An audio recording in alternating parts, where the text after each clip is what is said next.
tampouco teñen moi boa pinta. Ven que as tampamos. Por que decidiches levar a Carratiña a vida... non... a vida...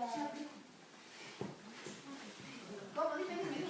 Por que decidiches levar a Carratiña a vida aos vivos en vez do lobo? A ver.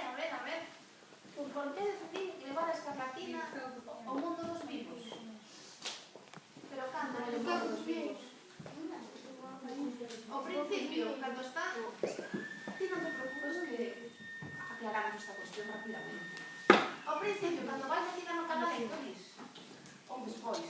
Non, vai metida no... Porque despois, claro, vale. Eso está todo posto aí no libro. Vou resumir así para que nos entendamos. Escarlatina quere volver a vida, non? Si. E os pais de Román queren facerle un agasallo a Román polo seu aniversario, non? E a cousa que o soño de Román é convertirse nun chef, porque é pésimo cociñeiro, non? Non ves que ao principio fai unhas magdalenas que lle saen de dúas cabezas e aquilo é un Cristo terrible, non? Entón ten que mellorar. E papá, mamá, por favor, regaladme un curso de cociña. Que pasa? Están en crise. A familia de cartos neste momento concreto, a cousa non vai moi ben. Entón, que fan? Pois entran nunha web que ten un nome moi sospeitoso, que non sei se che decataches, que é algo así como inframortos.com, non? Inframortos. E aí, pois, atopan un curso genial de cociña, que está moi ben de precio. E o contratan e te lle chega a casa.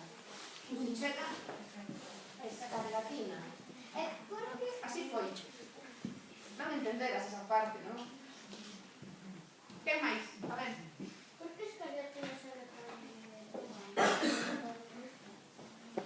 Bueno, porque as persoas maiores adoitan estropear as cousas. E hai cousas nas que é mellor que os maiores non teñan acceso. E esta é unha desas cuestións. Nas que é mellor que o pai e a nai queden a máximo. Bergis, o do último superviviente non é un morto máis come bicho. Sí, efectivamente. Pero os chinos comen saltóns e comen gato e comen rata e comen o que se lle poña diante e non hai ningún problema. De todo, e non hai ningún problema, e están vivos. Efectivamente. Non fun tan originario. Hai os chinos aí comendo de todo. Por que decidiches o cumpleaños de Román fose Bueno, pois un neno cabreouse comigo por eso, porque decía que era imposible que un neno nacese no día de defuntos, que os nenos ese día non se pode nacer, que un día de morrer e non de nacer. Pois, díxeme, este libro de que vai? De mortos. En que día puido nacer Román? Pois o día dos mortos, o día dos defuntos. Pareceu que estaba aí, que era moi obvio, non? Que estaba ao alcance da man. E sin para mí, estaba a pé para mí.